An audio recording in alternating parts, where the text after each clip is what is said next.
Assalamualaikum warahmatullahi wabarakatuh. Halo sobat, perkenalkan saya Tio Robela Hidayat dari Politeknik Negeri Medan, jurusan Teknik Komputer dan Informatika, Prodi Manajemen Informatika. Di sini saya ingin mempresentasikan sebuah karya tulis ilmiah yang saya buat, di mana karya tulis ilmiah ini berjudul Pengembangan dan Implementasi Aplikasi Purpose Web sebagai sarana penunjang pendidikan dan meningkatkan literasi pada seluruh elemen masyarakat. Pada bab pertama, yaitu tentang pendahuluan, di mana pendahuluan yang pertama adalah latar belakang masalah. Pandemi COVID-19 menjadi sebuah tamparan keras bagi kita sebagai manusia, terlebih pada dunia pendidikan. Pendidikan menjadi salah satu hal yang terkena dampak dari virus ini secara signifikan. Karena penyebaran virus yang sangat cepat dan berbahaya, membuat pendidikan tidak bisa berjalan dengan optimal, terkhusus di lingkungan sekolah dan perkuliahan. Lebih berdampak lagi pada siswa-siswa sekolah yang masih di bangku SD maupun SMP, yang mana pada dasarnya itulah saat di mana mereka harusnya dibekali ilmu dasar, yang mana ilmu tadi bisa dikembangkan pada bidang-bidang keahlian mereka tentunya pada masa ke depan. Namun gara-gara pandemi menjadi terhambat. Dan di sini pada latar belakang kali ini salah satu poin penting terkendala dan menyebabkan perkembangan pendidikan tertinggal yaitu karena sulitnya melaksanakan pembelajaran daring bagi siswa SD dan SMP terkhususnya. Berdasarkan hal ini, tampaknya siswa sangatlah sulit dalam menerima pembelajaran maupun di zaman teknologi saat ini memudahkan bagi kita untuk mencari informasi, tetapi dari anak SD dan SMP mereka tidak bisa menerima pembelajaran secara nyata dan secara maksimal dikarenakan keterbatasan apapun yang ada pada mereka. Yaitu yang kedua adalah rumusan masalah, di mana pada karya tulis ilmiah ini saya mengangkat ada 4 rumusan masalah, di mana yang pertama yaitu mengapa pandemi begitu menghambat pendidikan. Yang kedua, mengapa tingkat literasi anak Indonesia sangat rendah. Yang ketiga, apa solusi untuk membantu mengatasi keterlambatan pendidikan yang ada di Indonesia saat ini, terkhususnya pada siswa. Yang keempat, sejauh mana keefektifan aplikasi ini dilihat dari rancangan pembuatannya. Aplikasi yang dimaksud di sini adalah aplikasi Purpose Web yang tadi pada judul sudah dipaparkan, namanya adalah aplikasinya Purpose Web. Lalu selanjutnya yaitu tujuan penelitian, di mana tujuan penelitian ini adalah untuk membuat laporan, untuk memenuhi tugas mata kuliah dari seminar, dan untuk persiapan dari tugas akhir yang akan saya laksanakan ke depan. Di mana tujuannya juga adalah agar para pengguna dan pembaca dapat memahami fungsionaris dari aplikasi ini, baik dari segi pemrograman PHP dan MySQL yang terdapat dalam aplikasi ini, serta penggunaan Framework yang digunakan untuk membuat aplikasi ini. Web aplikasi Purpose Web ini akan terus dikembangkan ke depannya, bukan hanya sekedar untuk memenuhi tugas mata kuliah, namun agar dapat direalisasikan dalam kehidupan nyata. Yang selanjutnya yaitu ruang lingkup kajian, di mana untuk menjawab pertanyaan-pertanyaan yang ada pada rumusan masalah tadi, perlu dilakukan pengkajian pada beberapa hal pokok. Di antaranya adalah yang pertama, mengidentifikasi sejauh mana pandemi mempengaruhi dunia pendidikan. Yang kedua, mengidentifikasi penyebab rendahnya tingkat literasi di Indonesia. Yang ketiga, mengidentifikasi efektivitas dari aplikasi Purpose Web bagi siswa. Yang keempat, mengidentifikasi solusi alternatif bagi pemecahan masalah pendidikan saat ini. Dan yang terakhir yaitu mengidentifikasi kekurangan apa saja yang ada pada aplikasi Purpose Web ini.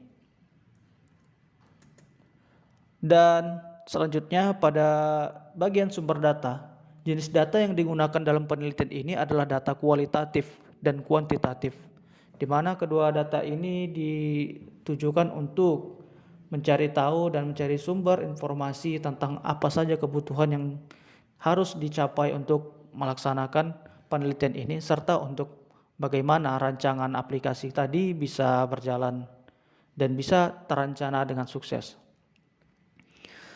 Di mana data kualitatif dan kuantitatif tadi bersumber dari data primer dan data sekunder. Data primer adalah data yang diperoleh secara langsung dari sumbernya. Dalam hal ini, penulis memperoleh data primer langsung dari kuesioner yang dibuat dan dibagikan ke beberapa orang yang dinilai punya andil dalam dunia pendidikan. Lalu data sekunder adalah data yang diperoleh secara tidak langsung. Data ini dahulu dikumpulkan dan dilaporkan oleh orang lain yang di luar penulis sendiri. Walaupun yang dikumpulkan data asli, data yang diperoleh dalam bentuk sudah jadi yang bersifat informasi. Surfing di internet maupun dari literatur dan diktat yang masih berhubungan erat dengan tema dari tugas akhir ini. Lalu selanjutnya ada sistematika penulisan penyajian, di mana sistematika karya tulis ilmiah ini terdiri dari 4 bab. Yang pertama adalah bab 1, yaitu pendahuluan tadi yang saat ini kita jelaskan. Yang kedua ada deskripsi masalah. Yang ketiga adalah pembahasan dari deskripsi masalah. Yang keempat adalah penutup. Masuklah kita kepada bab kedua, yaitu landasan teori. Yang pertama dari landasan teori ini adalah definisi pendidikan. Kenapa dijelaskan definisi pendidikan pada landasan teori? Karena cakupan dari pembahasan aplikasi Perpus Web ini adalah untuk menunjang pendidikan. Jadi pendidikan adalah salah satu hal pokok pertama yang perlu kita jabarkan. Pada dasarnya, pengertian pendidikan menurut Undang-Undang Sisdiknas nomor 20 tahun 2003 adalah usaha sadar dan terencana untuk mewujudkan suasana belajar dan proses pembelajaran agar peserta didik secara aktif mengembangkan potensi dirinya untuk memiliki kekuatan spiritual keagamaan, pengendalian diri, kepribadian, kecerdasan, akhlak mulia, serta keterampilan yang diperlukan dirinya dan masyarakat. Itu pada pengertian pertama. Lalu pengertian kedua yaitu menurut Kamus Besar Bahasa Indonesia, kata pendidikan berasal dari kata didik yang mendapat imbuhan pe dan akhiran an. Kata-kata ini mempunyai arti proses atau cara atau perbuatan mendidik. Secara bahasa, definisi pendidikan adalah proses mengubah sikap dan tata laku seseorang atau kelompok orang dalam usaha mendewasakan manusia melalui upaya pengajaran dan pelatihan. Lalu ada definisi literasi. Literasi adalah kemampuan seseorang dalam mengolah dan memahami informasi saat melakukan proses baca dan tulis. Dalam perkembangannya, definisi literasi selalu berevolusi sesuai dengan tantangan zaman. Jika dulu definisi literasi adalah kemampuan membaca dan menulis, saat ini istilah literasi sudah mulai digunakan dalam arti yang lebih luas dan sudah merambah pada praktik kultural yang berkaitan dengan persoalan sosial dan politik. Menurut Elizabeth Soulsby pada 1986, ia menyebut bahwa literasi adalah kemampuan berbahasa yang dimiliki oleh seseorang yang berkomunikasi. Dalam hal ini adalah melakukan membaca, berbicara, menyimak, dan menulis dengan cara yang berbeda sesuai dengan tujuannya. Jika didefinisikan secara singkat, definisi literasi yaitu kemampuan membaca dan menulis. Maksud saya membaca dan menulis. Ya. Lalu menurut UNESCO, yaitu the United Nations Educational, Scientific, and Cultural Organization, literasi adalah seperangkat keterampilan nyata, terutama keterampilan dalam membaca dan menulis yang terlepas dari konteks yang mana keterampilan itu diperoleh serta siapa yang memperoleh. Selanjutnya, yaitu konsep perpustakaan. Karena aplikasi ini berdasarkan pada sebuah perpustakaan, maka konsep dari perpustakaan perlu kita bahas pada karya tulis ilmiah ini. Menurut Undang-Undang Perpustakaan pada bab 1 pasal 1 menyatakan bahwa perpustakaan adalah institusi yang mengumpulkan pengetahuan tercetak dan terekam, mengelolanya dengan cara khusus guna memenuhi kebutuhan intelektualitas para penggunanya melalui beragam cara interaksi pengetahuan. Dalam arti tradisional, perpustakaan adalah sebuah buku dan majalah. Walaupun diartikan sebagai koleksi pribadi seseorang, Namun, perpustakaan lebih umum dikenal sebagai sebuah koleksi besar yang dibiayai dan dioperasikan oleh sebuah kota atau institusi dan dimanfaatkan oleh masyarakat yang rata-rata tidak mampu membeli sekian banyak buku atas biayanya sendiri. Coba bayangkan juga, apabila kita memerlukan sebuah buku, jika tidak adanya sebuah perpustakaan, maka kita harus membeli buku terlebih dahulu. Jika ingin mendapatkan pendidikan secara optimal, apa yang kita butuhkan dan rasa penasaran kita bisa terpenuhi, kita memerlukan biaya yang cukup banyak. Maka dari itu diperlukan sebuah perpustakaan. Nah, dari perpustakaan itu tadi kita minimalisasi lagi menjadi sebuah aplikasi di mana kita tidak perlu berangkat keluar rumah. Kita tidak perlu berjalan menghabiskan biaya, ongkos atau kendaraan apapun. Kita hanya perlu memainkan gadget kita yang ada di rumah dan mendownload aplikasinya dan bisa menggunakan fitur-fitur apa-apa saja yang ada. Karena di dalamnya dapat terkoleksi buku-buku terlengkap juga pada aplikasi Purpose Web ini. Selanjutnya adalah aplikasi berbasis web. Aplikasi berbasis web atau web-based application adalah aplikasi yang dapat dijalankan langsung melalui web browser di mana menggunakan internet ataupun intranet yang tidak terhubung pada sistem operasi yang digunakan. Selanjutnya ada unsur-unsur dalam web, di mana dalam sebuah web itu terdapat 5 unsur utama. Yang pertama adalah internet, yang kedua adalah nama domain atau URL, yang ketiga adalah web browser, yang keempat web server, dan yang kelima adalah web hosting. Baik, selanjutnya kita masuk ke pembahasan yang ketiga, yaitu pembahasan masalah. Di mana pembahasan masalah ini pertama adalah kerangka kerja.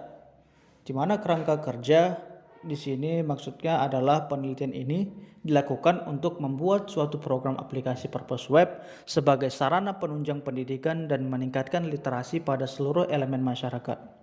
Nah, pada gambar 2 ini telah terlihat sedikit skema dari kerangka kerja yang akan dibuat untuk pelaksanaan perancangan aplikasi Purpose Web. Di mana yang pertama di sini ada kegiatannya.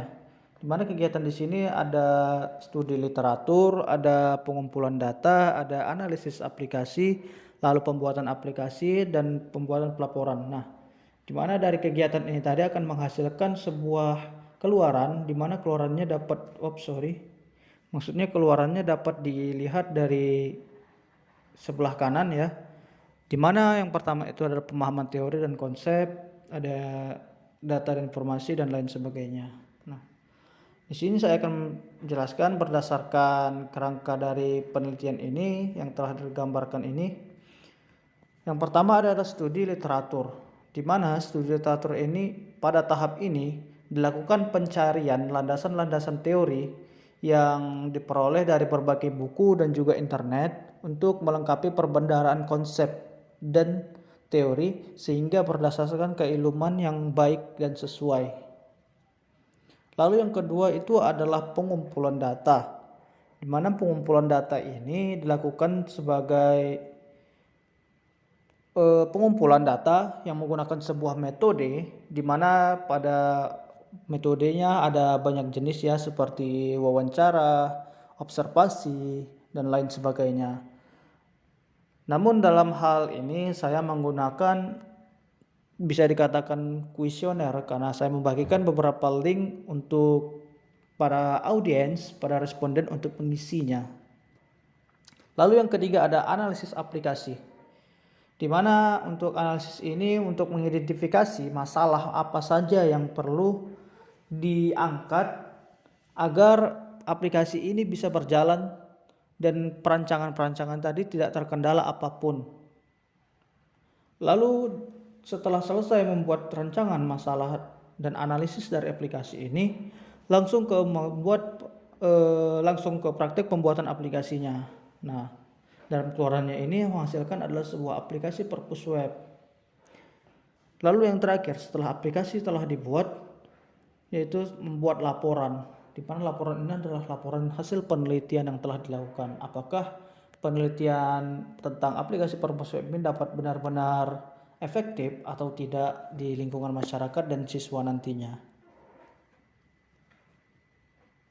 Selanjutnya masuk ke tempat dan waktu penelitian, di mana penelitian ini dilaksanakan berdasarkan situasi pandemi yang saat ini belum adanya pembelajaran tatap muka, sehingga pembelajaran dan penelitian harus bisa dilakukan secara daring.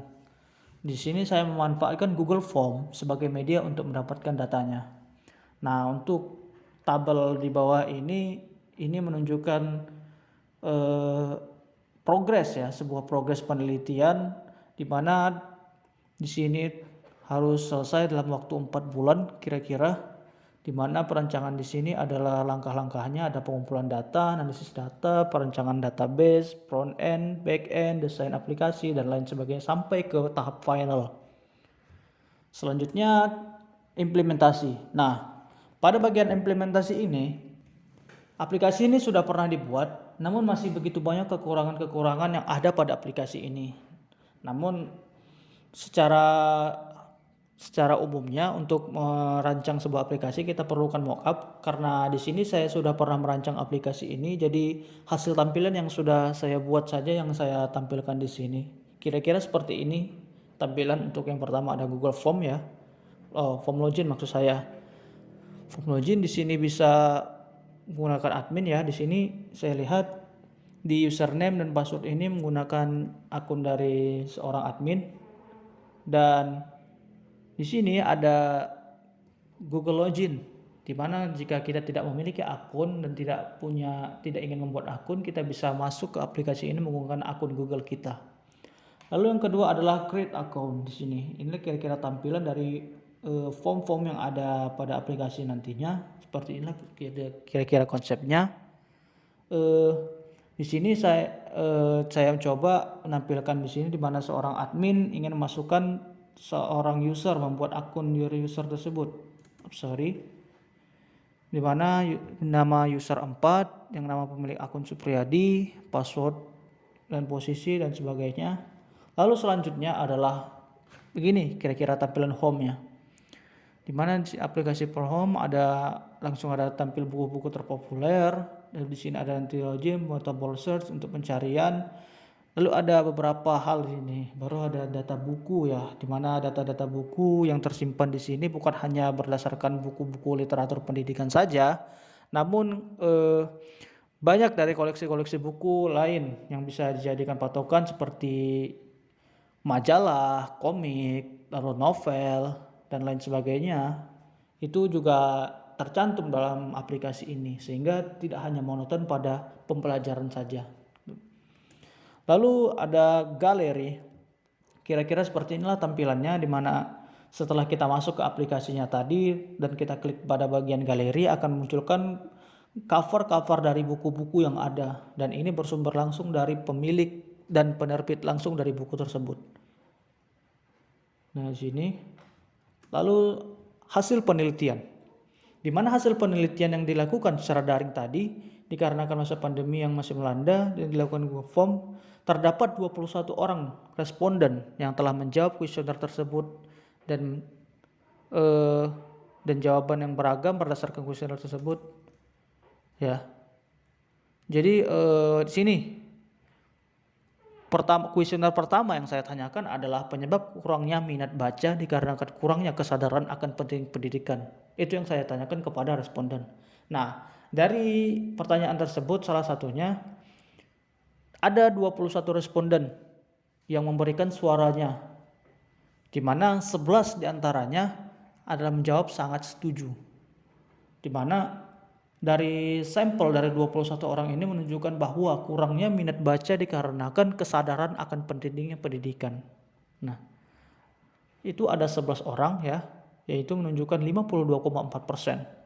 Lalu ada 6 orang yang menjawab setuju, dan ada 1 orang dan 3 orang yang menjawab kurang setuju dan tidak setuju.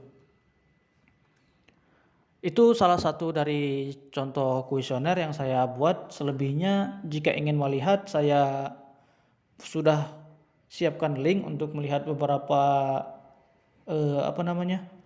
form kuesioner yang telah saya buat. Karena cukup banyak ya pertanyaan yang saya buat, maka saya tampilkan hanya di dalam Google Form ini.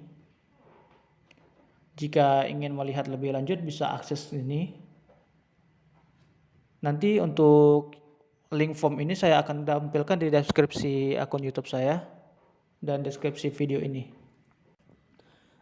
Dan bagian yang terakhir adalah bab keempat, yaitu kesimpulan dan saran. Di mana kesimpulan dan saran di sini yang pertama, pengembangan aplikasi purpose web merupakan salah satu solusi yang tepat bagi siswa-siswi sekolah untuk meningkatkan literasi. Dari proses dan hasil penelitian tersebut, maka peneliti mengambil kesimpulan. Yang pertama adalah web telah mendukung dan mampu untuk membangun aplikasi perpustakaan yang bernama purpose web dengan sistem yang cukup ideal. Yang kedua, yaitu aplikasi purpose web ini akan memudahkan bagi siswa-siswi yang gerah dan tak punya platform tetap untuk membaca dan belajar. Walaupun saat ini kita tahu ya, platform ruang guru begitu besar saat ini manfaatnya, banyak kesempatan-kesempatan belajar yang bisa ditampilkan dan bisa ditawarkan mereka kepada siswa-siswi. Namun ada keterbatasan, yaitu adanya budget yang harus dikeluarkan untuk menggunakan aplikasi tersebut. Dan di sini saya menawarkan aplikasi purpose web dengan tidak ada budget sama sekali. Bukan tidak ada sih, ada, yaitu hanya diri pengguna sendiri, yaitu akun kuota internet dari pengguna sendiri sih.